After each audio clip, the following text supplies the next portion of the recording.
Baik, Assalamualaikum warahmatullahi wabarakatuh. Nama saya Andika Ahmad, eh, dari kelas Deki regular malam. Di sini saya ingin mempresentasikan etika public relation. Baik, yang pertama, di sini ada kode etik. Kode etik adalah sistem norma, nilai, dan aturan profesional tertulis yang umumnya berlaku di kalangan kaum profesional seperti dokter, wartawan, dan praktisi humas. Kode etik humas meliputi diantaranya ada Code of Conduct, etika perilaku sehari-hari terhadap integritas pribadi klien dan majikan, media umum, serta perilaku terhadap rekan seprofesi. Kedua ada Code of Profession, etika dalam melaksanakan tugas atau profesi humas. Ada Code of Publication, etika dalam kegiatan proses dan teknis publikasi. Code of Enterprise, menyangkut aspek peraturan pemerintah seperti hukum perizinan dan usaha, hak cipta, merek, dan lain-lain. Etika dan moral. Etika yaitu suatu norma atau aturan yang dipakai sebagai pedoman dalam berperilaku di masyarakat bagi seseorang yang terkait dengan sifat baik dan buruk. Moral, moralitas yang secara leksikal dapat dipahami sebagai suatu tata aturan yang mengatur pengertian baik atau buruk perbuatan kemanusiaan, yang mana manusia dapat membedakan baik dan buruknya yang boleh dilakukan dan larangan sekalipun dapat mewujudkannya, atau suatu asas dan kaidah kesusilaan dalam hidup bermasyarakat. 3. Berperilaku dengan cara yang sesuai dengan prinsip-prinsip yang ditetapkan dalam masyarakat dan selaras dengan kebenaran dan kemuliaan.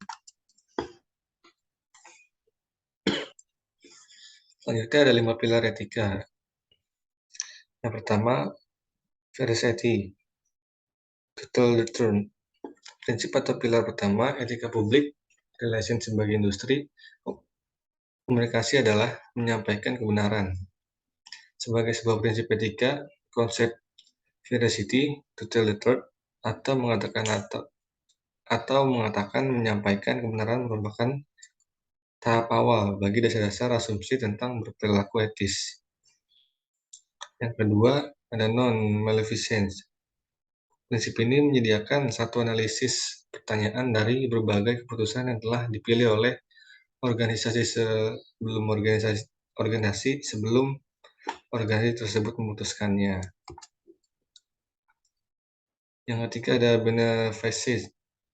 Konsep ini merupakan bentuk lain dari prinsip menghindari penyakit orang lain namun lebih proaktif. Dengan mencari kesempatan untuk melakukan hal baik, dapat membantu dalam proses pembuatan keputusan tentang moralitas relatif dari berbagai kegiatan public relation, misalnya ketika mengembangkan program hubungan komunitas dengan cara mencari sponsor untuk kegiatan amal yang merupakan kegiatan yang dapat memberikan kebaikan bagi publik. Yang keempat ada confidentiality. Prinsip atau pilar berikutnya adalah yang menghormati wilayah pribadi orang lain dengan tetap menjaga kerahasiaan informasi. Hal ini merupakan salah satu sifat pengambilan keputusan etis terkait dengan fungsi komunikasi publik. Yang kelima ada fairness. Fairness, prinsip atau pilar yang terakhir dalam etika public relation adalah konsep fairness adalah keadilan dan tanggung jawab sosial. Kita selayaknya mencoba untuk saling menghormati setiap individu dan masyarakat agar keputusan yang kita ambil adalah keputusan yang adil bagi semua pihak. Manfaat mempelajari etika PR.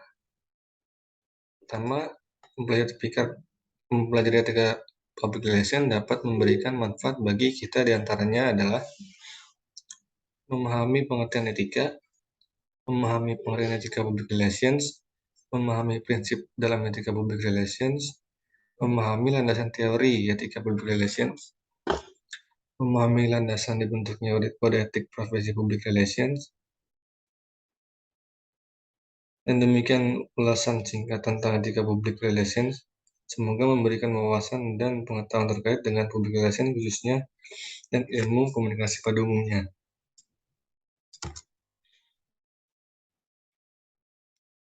Teori etika PR. Menurut Yurnik, para profesional public relations mengalami berbagai permasalahan etis, baik berupa pengambilan keputusan secara individu maupun perilaku profesional mereka.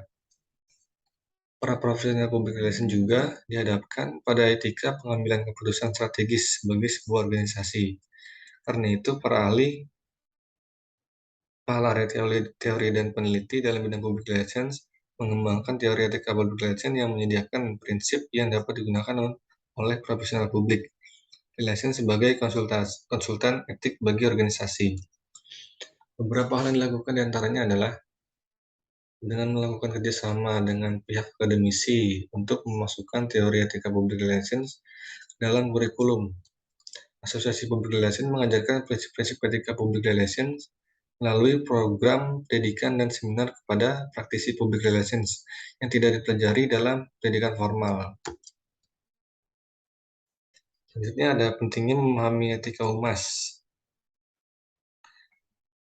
Kode etik humas merupakan pedoman yang berisi tentang baik buruknya suatu perilaku, serta hak dan kewajiban moral seorang praktisi humas atau public relation dalam menjalankan profesinya.